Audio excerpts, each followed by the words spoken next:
and welcome back to Y&R For Life, where we talk about all things Y&R related. We talk about what's going on, my predictions, what I think is going to happen.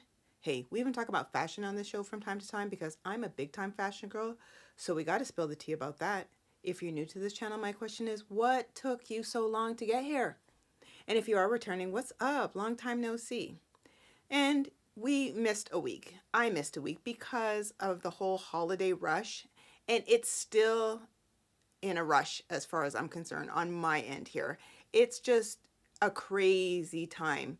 And I guess that's to be expected. Christmas, getting close to New Year's. So it's like you're kind of trying to smash everything all in one, and your time is just not your own. So I apologize, but as I say, life is lifing, and I just have to kind of roll with the punches, if you will. So today I'm even coming on a bit late because life is still lifing.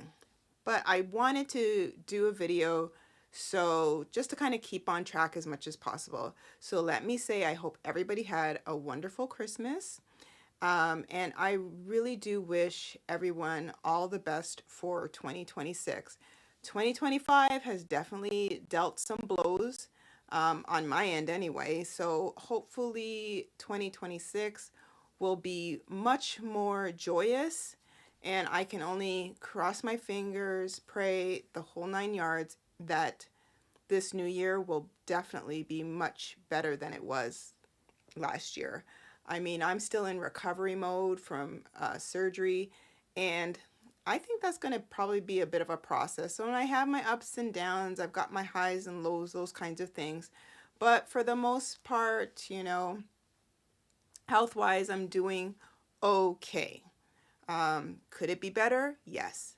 But could it always be worse? Absolutely. So I'm grateful to where I am at this point in my journey, if you will. So with my journey brings me doing the things that I love. And of course, this is one of those things. Talking about Young and the Restless, again, one of my favorite show. And,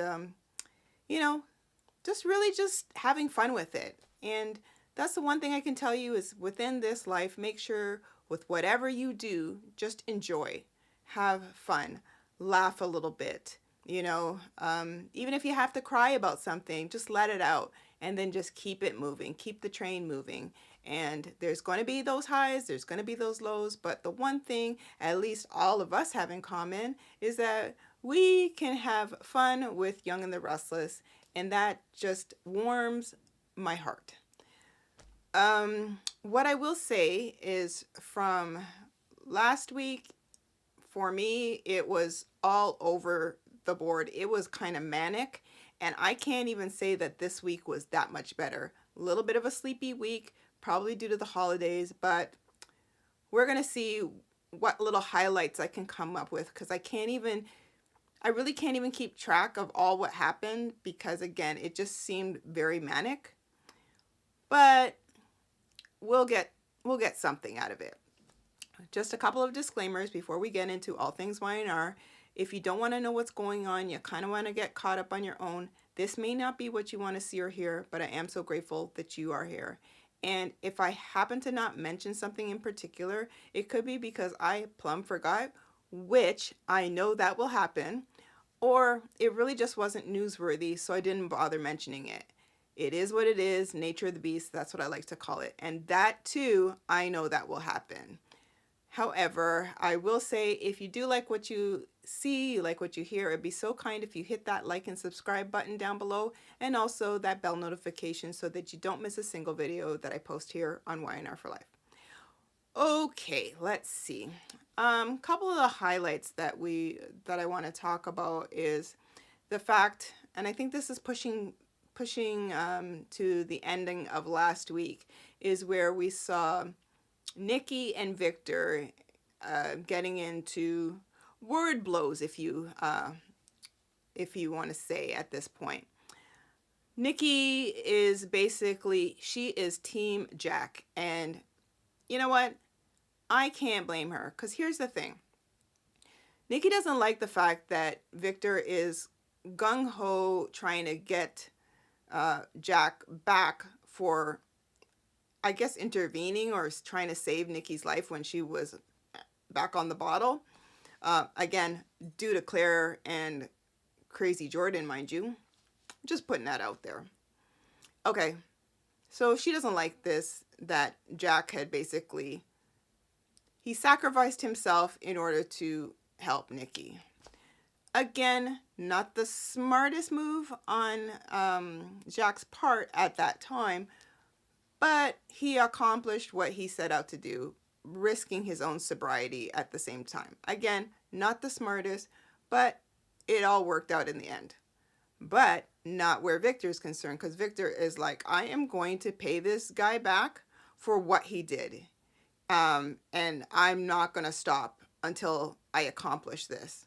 So, of course, Victor, because he has the AI program, he has been he's been using it. He used it already on Arabesque, Kane's company, and now he's using it on Jibbo.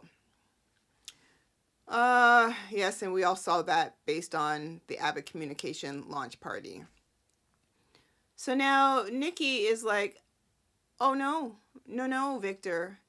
I love you, but I do not like what you're doing here. And whatever you're doing is completely wrong. It's ridiculous. You need to let this little vendetta that you have with Jack just go. And then he's like, basically, like, never gonna happen. Like, I'm never gonna forget what he's done. Here's the thing, Victor. I think all of us have forgotten what Jack did. I mean, forgotten to the point of, if you weren't bringing it up, none of us would. Like, it happened. It is what, move on. You see your wife. She's perfectly fine. She's running the company. She's running Chancellor. She's doing whatever. Like, what is your problem? You have a company to run. Why are you even concerning yourself with what Jack did? However many, wasn't that a good year and a half ago? Oh boy. So now Nikki's like, if you don't cut this out and you don't give me the AI program, that ain't gonna happen. I'm out of here. Deuces. I'm out. And Victor, I mean, he was like huffing and puffing, and he was like, I don't take kindly to threats. And if you want to go, there's the door. And Nikki was like, Nikki, you shouldn't have been shocked. Like, this is not the first time he's yelled at you. I mean, I remember way back when. I'm trying to think of the scenario. Was Nikki away or anyway, I think she was like almost lost on like an island somewhere. Again, we're taking this back eons ago. And I remember Victor saying to her, I wish you were dead. Again, this is Victor. I remember this. And I was like, oh, if that ain't cold-hearted, I don't know what is. But yeah, you're still claiming that she's the love of your life? Who does this? Victor does this. So again, I love Victor, but dude, you gotta nip this in the bud. This is craziness.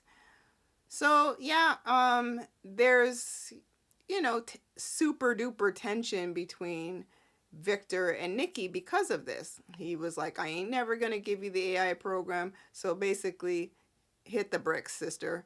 You're out if you want to go. So Nikki was kind of avoiding him. She had a conversation. She beckoned Victoria to come meet with her, and she's telling Victoria all about what went on between her and Victor. And of course, she tells Victoria that she even threatened to leave. Victoria is like, oh my goodness, don't you find that's a bit extreme? And she's like, no, I don't, because this is ridiculous. This can't continue. I love your father dearly. He is the love of my life, but yeah, I'm not putting up with this nonsense. So of course, Victoria's like, you know what? As much as I love Daddy and I love you guys together, I don't know. Now, do I think Nikki would leave? I do. Now, here's my scenario. Okay, this is could be a far out prediction, but I do believe it is completely possible. All right. And I'll tell you why. Okay, so picture this. If Nikki leaves Victor, of course, we've got a happy home going on right now between Jack and Diane. However, Diane has always been jealous of Nikki and Jack's relationship. Okay? However, Jack has already made it crystal clear, this is my friend.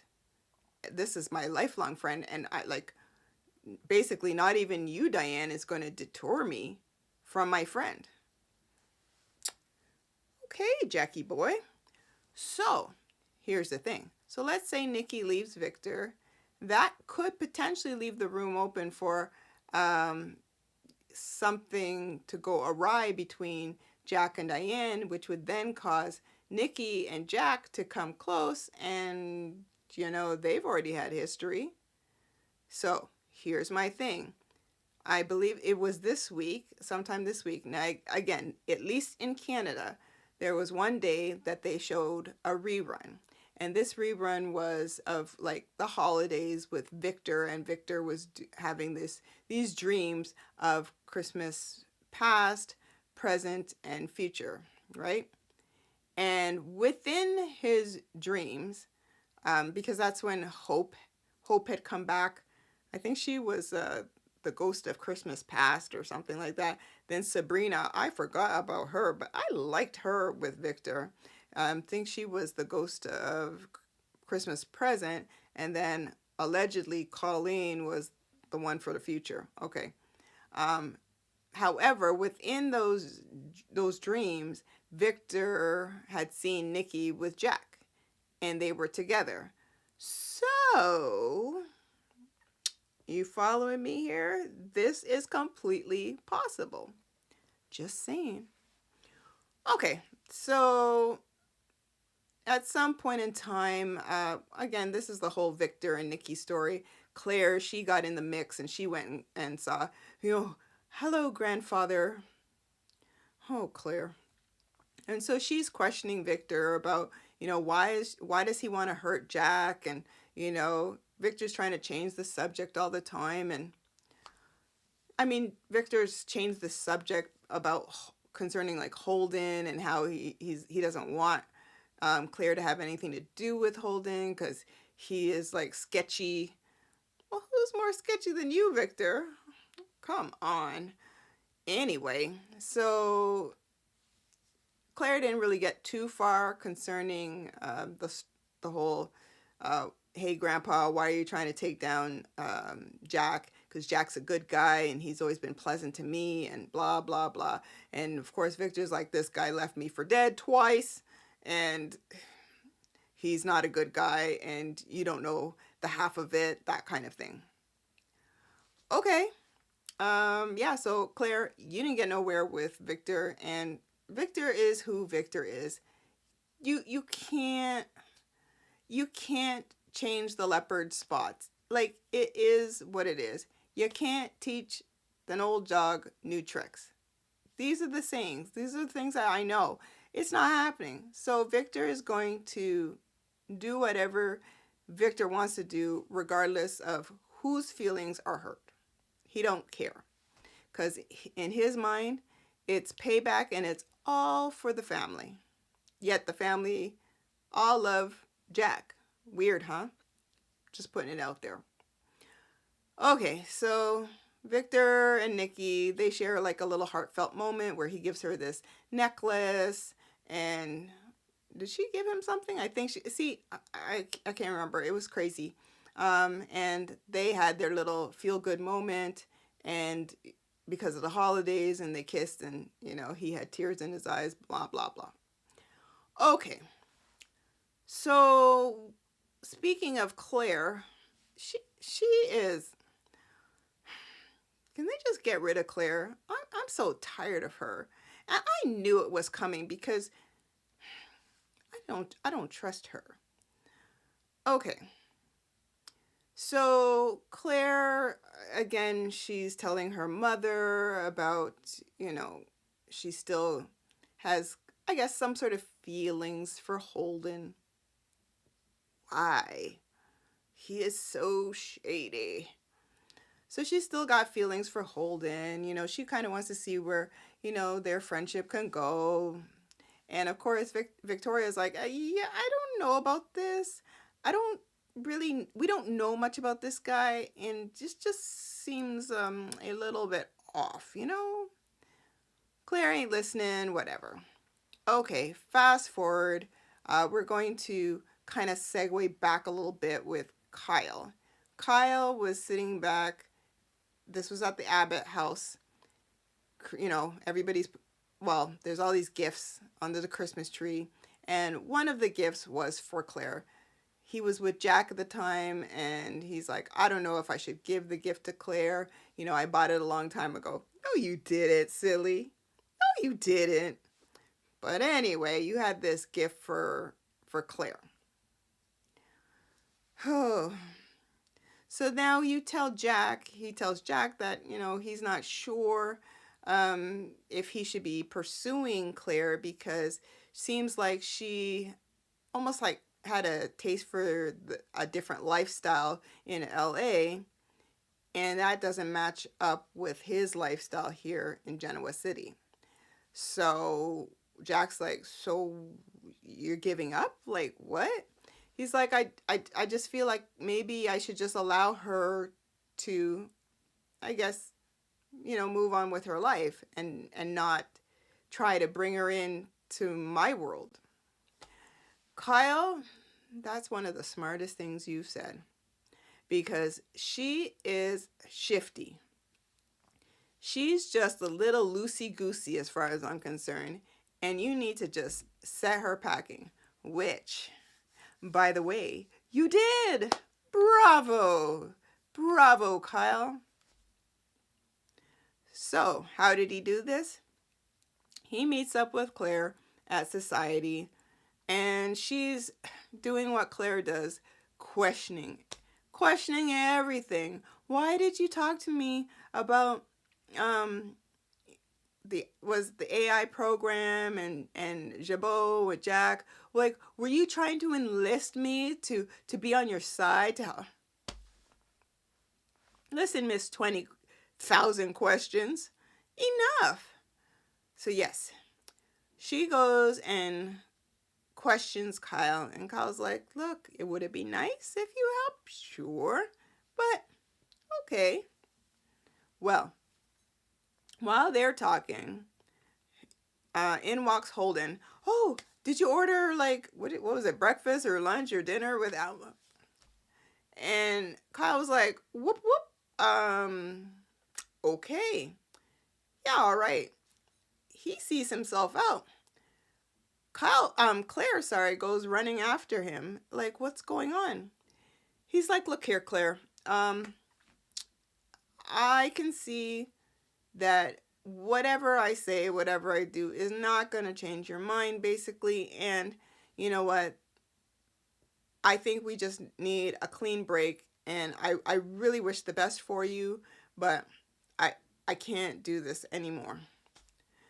And again, I say, bravo, bravo, Kyle. Finally, you got it together. Send her packing. Just send her off to Holden, where he's going to get her into some trippity mess. And who cares? Who cares? Yeah, I'm over her. I'm over Holden. Those two can just ride off into the sunset and, have their little rolls in the hay if they want. But we don't need to see them on screen anymore. She just questions everybody all the time. That's all she does. When is she working on her new position?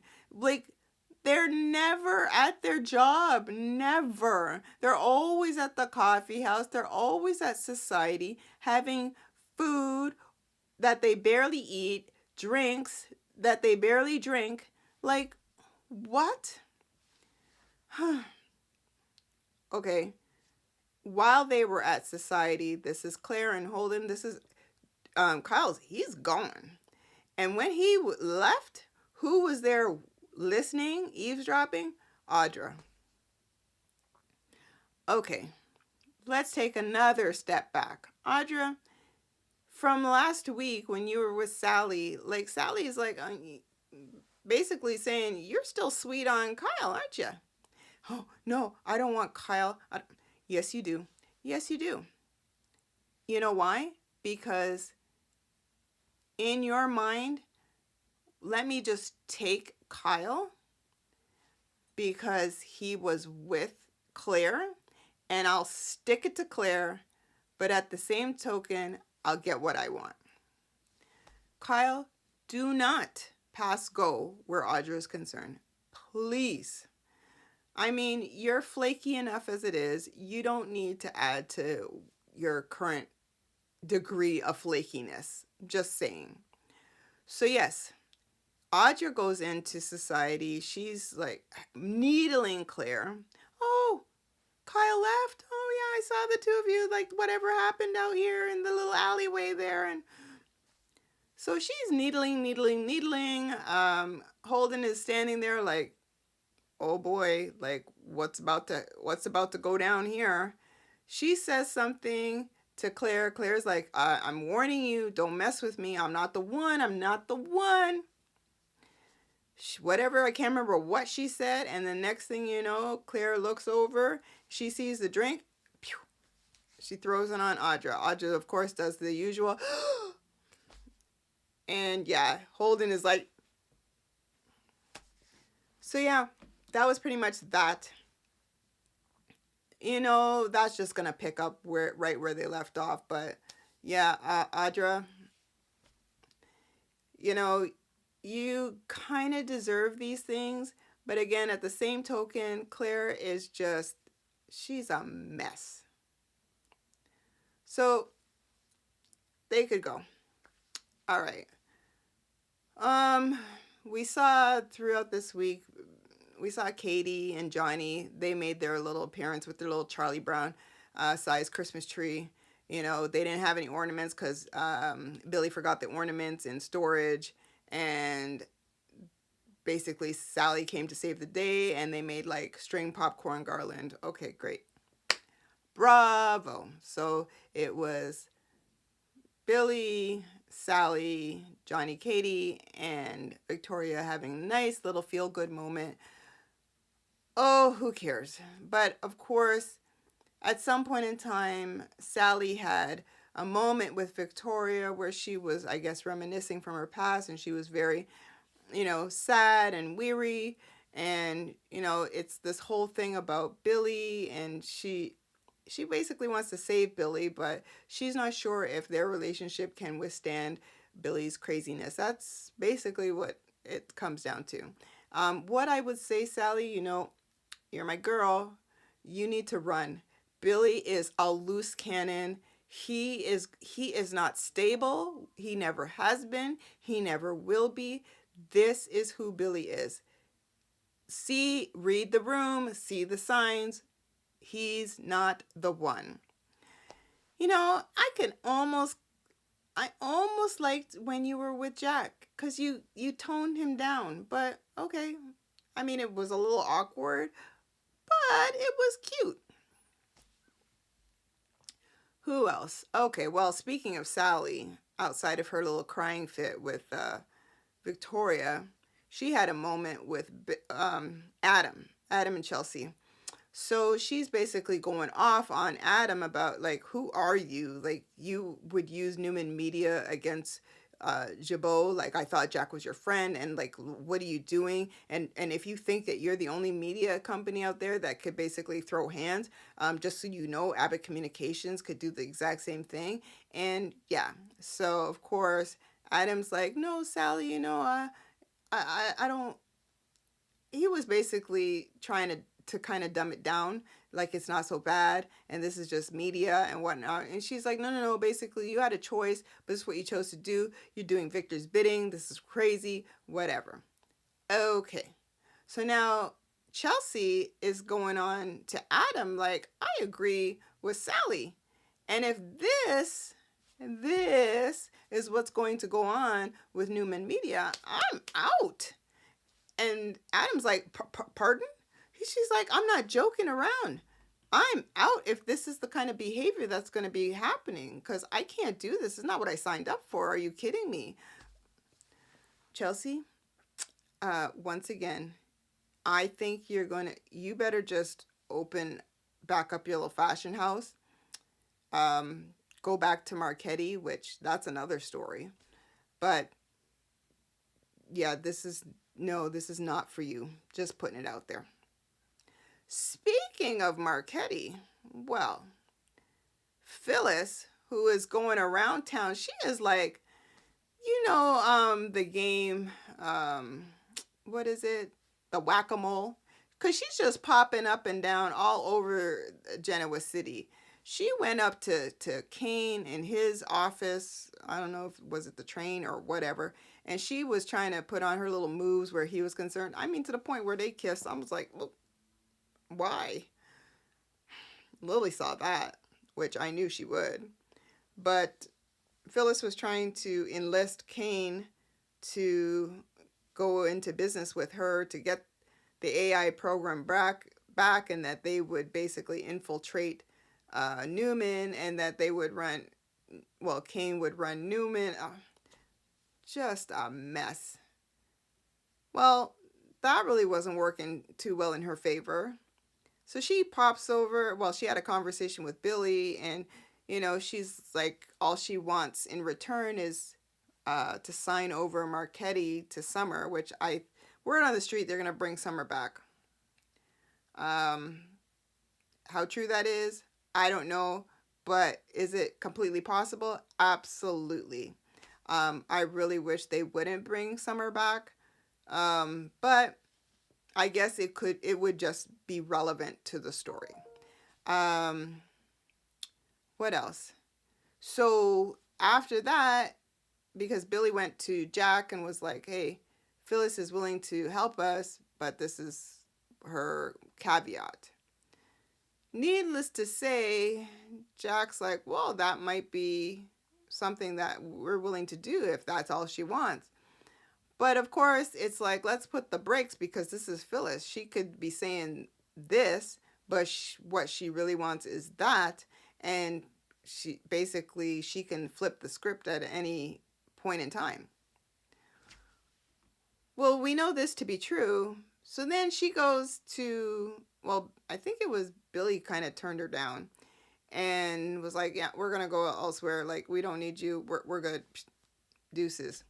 So she goes to Jack and tried to finagle with Jack. Jack basically said, yeah, bye. Like, no. Which in turn left Phyllis like, wah, wah, wah. She is pretty much plumb out of options. And my thing is this, Phyllis, you're a super hacker. You figured out how to get the AI program in the first place. Easy peasy, lemon squeezy. Why did you give it to Victor? Why wouldn't you have just used it yourself? I'm just saying. Now, I'm no super hacker. However, if I was in soap opera land and I was Phyllis, I would have kept that AI program for myself. I would have obliterated Arabesque. I would have obliterated Newman, Jubbo, even Winters, Chancellor. I would have done all that because that would have been easy to do. So you thought Victor was going to be your hero? And now you're just scrambling? Phyllis, come on, you're smarter than this. What were you expecting? Yeah, you set your expectations real high, but clearly it's not working for you. So you're out in the cold. We saw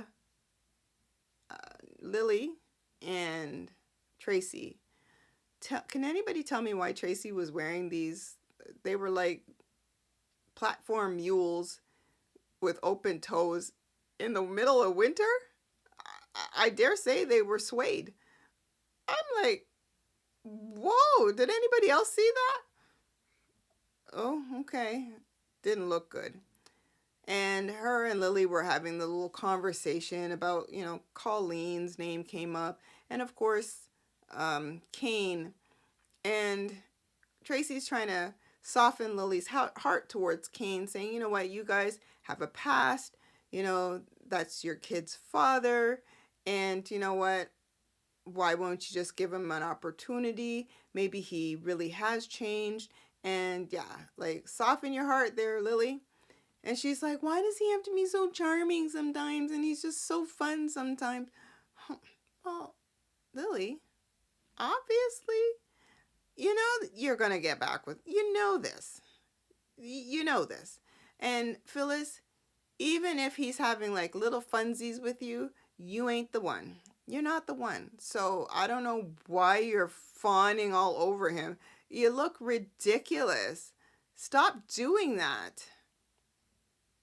Anyway, so basically by the end of Lily and Tracy's conversation, it was like, you know what? I kind of will take what you're saying, Tracy, into consideration, and, whatever. It would be nice if we got along for the kids, and, and she's like, yes, and even for the parents. So now that she's seen Phyllis all over Kane, of course, Lily's like aghast. Well, here's my thing. Lily's going to play that like a fiddle, and she will be like, look, I'm the mother of his kids. And yeah, so it's going to be this back and forth between her and Phyllis concerning Kane. Oh boy, like whatever. We did see a tidbit of Michael and Lauren, and they are on this whole war path to kind of like circumvent this whole Victor AI Jack story, and they're kind of trying to work under the radar so that Victor doesn't know what they're doing. And man, who knows where that's concerned? That just seemed almost left field for me this week, but that's nothing strange concerning, quite frankly, the entire week. Who else did we see? Let's see. We saw Kane and Phyllis. Oh, I'm going to say lastly, oh God, Matt Clark and Crazy Annie, the crooked cop Annie, crooked detective, or whatever the heck she is, and Noah. Hello, Noah, are you not listening? Your parents told you to stick around the house. What the dickens were you doing going to the coffee house and to the park? La, la, la. Like, put on your listening ears. Like, no wonder you got bopped upside the head. He is so ridiculous. And all this whole fawning over, what's her name, Sienna, like they look so awkward. I can't help the whole story that I never watched it, but that they played mother and son on, what was it, As the World Turns, was it? I can't even remember what show is still on the air. But anyway, or was it General Hospital? Whichever show that they were playing mother and son. So now they are a couple. So yeah, they're at the park. This was from last week. He gets bopped upside the head from crooked detective Annie, and Sienna gets dragged away, if you will. So Matt has Sienna locked in some, I'm assuming it's a hotel, motel room, whatever. Does nobody see these people when they get dragged up these stairs or in these motel rooms? Like, there's no security systems? Just saying. So yes, so now Matt had called Noah. This is after Noah had called his parents saying, you know what, I got bopped upside the head. So of course Nick's like, son, do you think Sienna did it? What? No. He's like, well, you never know. Oh, Noah. Bam. So yeah, he's like, no, I love her. She would never do this. Noah, come on. So yeah, so he ended up shuffling himself to the coffee house because in his brain there's people, so it'll be better for him, witnesses. So Nick and Sharon are like, we're gonna run down, meet you there, whatever. While they're there, Matt calls Noah, and Noah's like, "Where's Sienna?" He even says, "You know what? You don't want Sienna. Take me. I'm the one you want," kind of thing. And then we'll discuss this like man to man kind of thing, whatever. Matt's like, "No." And Sharon runs up. You better not. You better leave us alone. Sharon, to the point where Noah's like, "What did you do that for? Oh, you might kill her if he hasn't killed her already." She's like, "He's a narcissist." So of course Nick's like, and on his chest Nick, he's like, "I'm gonna go deal with this." So he basically calls Matt back, and he's like, "It's me." He's like, "Oh, Daddy, it's Daddy." So yeah, they end up meeting at the park, and Nick's like, "I'm gonna pay you, I think it was $1 million to like hit the bricks and leave town, whatever, and like leave Sienna alone." And it got into this whole back and forth, like, why would I do this? And okay, I'll take the money. Yeah. And he's like, as soon as I get the money wired to wherever, okay. So now Nick thinks that maybe he's gonna take the bait, but yeah, he ain't gonna take that bait. Although he told Crooked Annie that he'll probably take the money, but he's not sure if what he's gonna do with Sienna. Okay, so here's my thing. I don't care what you do with Sienna. I don't. She does not serve one purpose. Again, I'm Team Annie. Oh, sorry, not Annie. Allie. I'm Team Allie. Crooked Annie could go. I don't get her. I'm Team Allie. I don't know what Noah did. I don't know what went on. Nobody knows. But bring her back. Bring Allie back.